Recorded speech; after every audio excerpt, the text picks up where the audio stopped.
रोजा एक सीक्रेट इबादत है। हम जब रोजा रखते हैं, हम हकीकत में रोजा है कि नहीं ये सिर्फ हम जानते हैं, हमारा अल्लाह जानता है। हम चाहे तो रोजा हम ना रखें और बिल्कुल होंठ हमारा सूखा रहे, चेहरा बिल्कुल उतरा रहे और लोगों को देख के लगे कि ये बहुत बड़ा रोजेदार है, तो रोजा मेरे और अल्लाह के बीच का मामला है। इसीलिए अल्लाह के नबी फरमाते, अल्लाह ताला कहता है अस्सौमु ली व अना अजज़ी बिही, तमाम नेकियों का सवाब मैं 10 गुना से लेकर के 700 गुना तक देता हूं, मगर रोजे का सवाब क्या दूंगा मैं अभी क्लियर नहीं कर रहा हूं, क्योंकि बंदा रोजा मेरे लिए रखता है। यदौ तामहु व शराबहु व शहबतहु मिन अजली, बंदा मेरे लिए खाना छोड़ता है, पानी छोड़ता है, बीवी हलाल बीवी के पास नहीं जाता है। जब मेरा बंदा मेरे लिए अपनी हलाल चीजों को छोड़ रहा है तो मैं क्या बदला दूंगा मैं अभी क्लियर नहीं करूंगा, ये आखिरत में पता चलेगा, ये कयामत के दिन पता चलेगा कि रोजे का बदला क्या मिलेगा।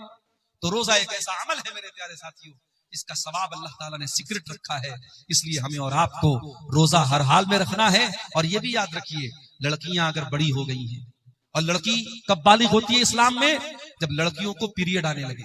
जब लड़की को पीरियड आने लगा तो शरीयत की नजर में वो बालिग है। अब आप उसको कंपलसरी रोजा रखवाइए। कुछ लोग 15-15 साल की लड़कियां हो जाती हैं और वो स्कूल जा रही है, कहते हैं मौलवी साहब हमारी लड़की तो अभी छोटी है, स्कूल जा रही है, उससे रोजा तोड़वा देते, रोजा नहीं रखते हैं। हराम है ये।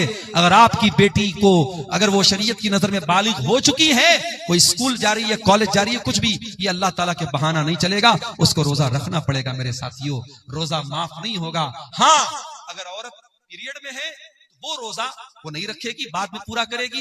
अगर पैदाइश के बाद जो औरत को खून आता है अगर वो आ रहा है तो वो रोजा नहीं रखेगी, बाद में रखेगी।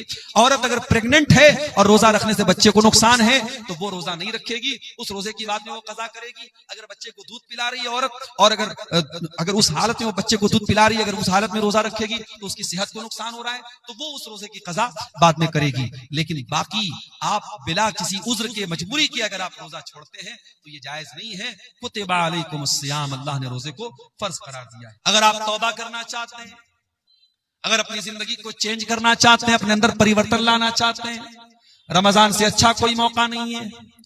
रमजान हमारी जिंदगी में चेंजिंग लाता है। सुबह 4 बजे उठ करके हम आम दिनों में कुछ खाते नहीं है, लेकिन रमजान में उठ करके सहरी खा रहे हैं। दोपहर का खाना हम रोजाना खाते हैं, रमजान में दोपहर का खाना क्या होता है हम भूल जाते हैं, हम दोपहर में कुछ नहीं खाते हैं। हम शाम को 5 बजे इफ्तार कर रहे हैं। रमजान ने हमारे खाने का टाइम चेंज कर दिया, हमारे पान पीने का टाइम चेंज कर दिया, हमारे सोने का टाइम चेंज कर दिया। जो रमजान हमारे खाने पीने सोने का टाइम चेंज कर सकता है, वो रमजान हमारे गुनाहों की दुनिया को भी चेंज कर सकता है। अगर कोई शराब पीता है, आए सच्ची तौबा करे कि इस रमजान से मैं शराब को हाथ नहीं लगाऊंगा। कोई सिगरेट पी रहा है, कोई नशा कर रहा है, कोई जिना कर रहा है, आए और इस रमजान में अल्लाह से सच्ची तौबा करे, अल्लाह अब मैं जिना के करीब नहीं जाऊंगा, मैं शराब के करीब नहीं जाऊंगा, मैं हराम काम के करीब नहीं जाऊंगा। मेरे प्यारे साथियों, रमजान एक बेहतरीन मौका है अल्लाह से सच्ची तौबा करने। और इसीलिए रमजान के आखिरी अशरे में जो एक रात आती है, जिस रात को अल्लाह ने खैरुम मिनल फिशार, 1000 महीनों से अफजल कहा है। 1000 महीना कितना होता है? 84 साल। एक रात की इबादत 84 साल से भी बेहतर है, उससे अफजल है वो रात रमजान के आखिरी अशरे की कोई रात है। हजरत आयशा ने पूछा, अय अल्लाह के नबी, अराअयता इन अलिमतु अय्य लैलतिन लैलतुल क़द्र, अय अल्लाह के नबी अगर मुझे पता चल जाए कि कौन सी रात कद्र की रात है, अगर मुझे मालूम हो जाए कि कौन सी रात शब कद्र है, मैं उसमें क्या पढ़ूंगी? आपने फरमाया, अय आयशा तुम ये दुआ पढ़ा करो, अल्लाहुम्मा इन्नका अफ़ुव्वुन तुहिब्बुल अफ़्वा फ़अफ़ु अन्नी, अय अल्लाह तू माफ करने वाला है, तू माफी को पसंद करता है, मुझको भी माफ कर दे। कितनी प्यारी दुआ है। रमजान के आखिरी अशरे में ताक रातों में है, हम अल्लाह से ये दुआ कर रहे हैं।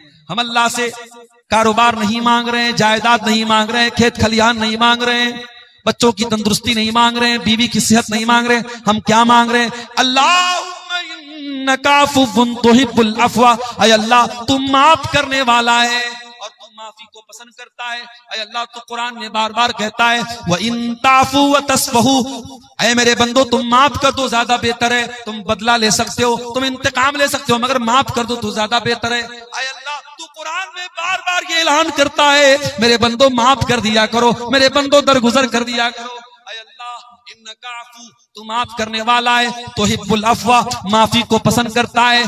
फ़ाफ़ु अन्नी, ऐ अल्लाह मैं भी तेरा पापी बंदा हूं, मैं गुनाहों की गठरी लेके आया हूं, मैं गुनाहों की पोटली लेके आया हूं। ऐ अल्लाह रमजान की ताक रातों में तेरी बारगाह में हाथ उठा के दुआ कर रहा हूं, ऐ अल्लाह तू मेरे पापों को माफ कर दे, मुझे दरगुजर कर दे।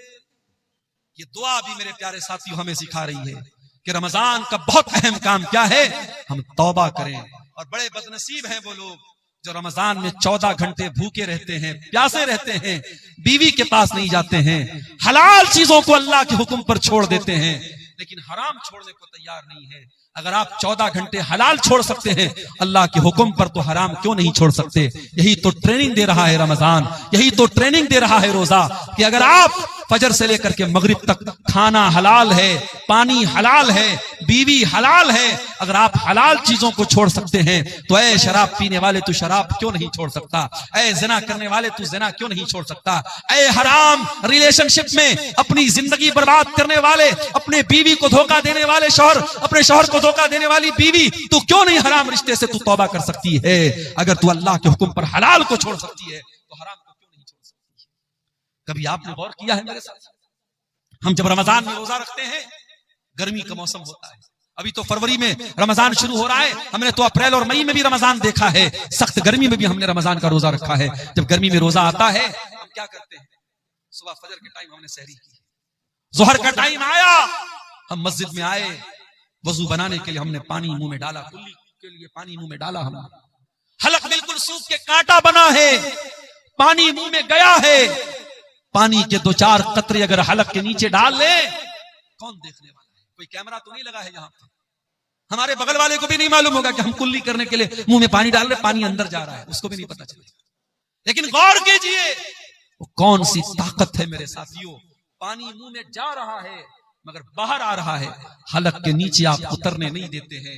इसी का नाम तकवा है, और रमजान यही तकवा हमें सिखाता है। या अय्युहल्लज़ीना आमनू कुतिबा अलैकुमुस्सियामु कमा कुतिबा अलल्लज़ीना मिन क़ब्लिकुम लअल्लकुम तत्तक़ून। ऐ ईमान वालो, ये रमजान तुम्हें तकवा सिखाने के लिए दिया गया है, ये रोजा तुम्हें तकवा सिखा रहा है, ये तकवा की ट्रेनिंग दे रहा है मेरे साथियों।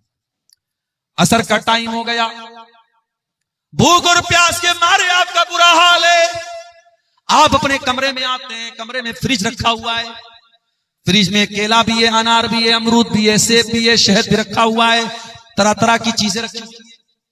आप अगर कमरा बंद करके 2-4 केले खा ले, कौन पूछने वाला है? 2-4 सेब खा ले, कौन पूछने वाला है? 2-4 चीजें खा ले, कौन पूछने वाला है? ठंडा ठंडा पानी पी ले, कौन पूछने वाला है? लेकिन यही तकवा होता है मेरे प्यारे साथियों। हम उस गर्मी के मौसम में असर के टाइम भी मस्जिद घर में बैठे हैं, लेकिन हम खाने पीने की चीजों को मुंह में नहीं डालते हैं।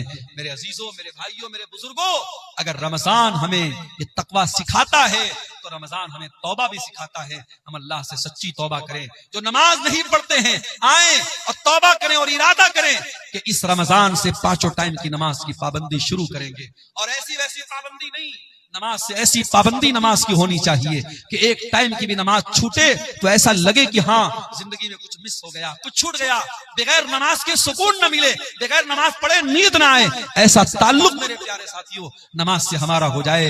और कोशिश ये कीजिए कि रमजान में 5 टाइम की नमाज जमात से पढ़िए, बिला मजबूरी की आप जमात मत छोड़िए।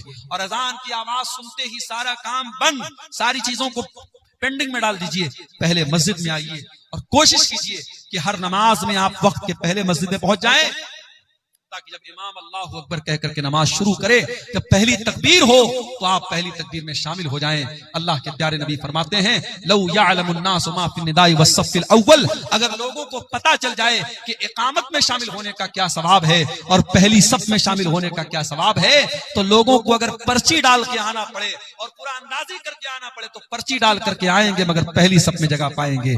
मेरे प्यारे साथियों, रमजान में एक टाइम की नमाज भी न छूटती पाए, ये हम कोशिश करें। और हम ये भी कोशिश करें कि रमजान की रातें, दिन में तो हम भूखे प्यासे रहते हैं और रात में बैठ करके मोबाइल पर कोई फिल्में देख रहा है, कोई गाने सुन रहा है, कोई चैटिंग कर रहा है, वो हालात हमारे साथ नहीं होने चाहिए। रमजान की रातों को भी हम बचा करके रखें। और खास तौर से जब रमजान का आखिरी अशरा आ जाए, जिसमें ताक रातों में हमें शब कद्र को तलाश करने का हुक्म है। आखिरी अशरे के बारे में हजरत आयशा कहती हैं, जब रमजान का आखिरी अशरा आता था अल्लाह के नबी पूरी पूरी रात जागते थे, अपने घर वालों को जगाते थे और कमर कस लेते थे। हमारे यहाँ उल्टी बात है, आखिरी अशरा आता है, कोई मार्केटिंग कर रहा है, कोई बीवी का कपड़ा देखने के लिए मार्केट जा रहा है, औरतें मेकअप का सामान लेने के लिए बाजार जा रही हैं। अल्लाह के वास्ते आखिरी अशरे को शॉपिंग का अशरा मत बनाओ, उसे खरीदारी का अशरा न बनाओ। मेरे प्यारे साथियों, आखिरी अशरे में कोशिश करो कि हम ज्यादातर अपना टाइम इबादत में गुजारें, और इसीलिए एतिकाफ जैसी इबादत को आखिरी अशरे में सुन्नत करार दिया गया,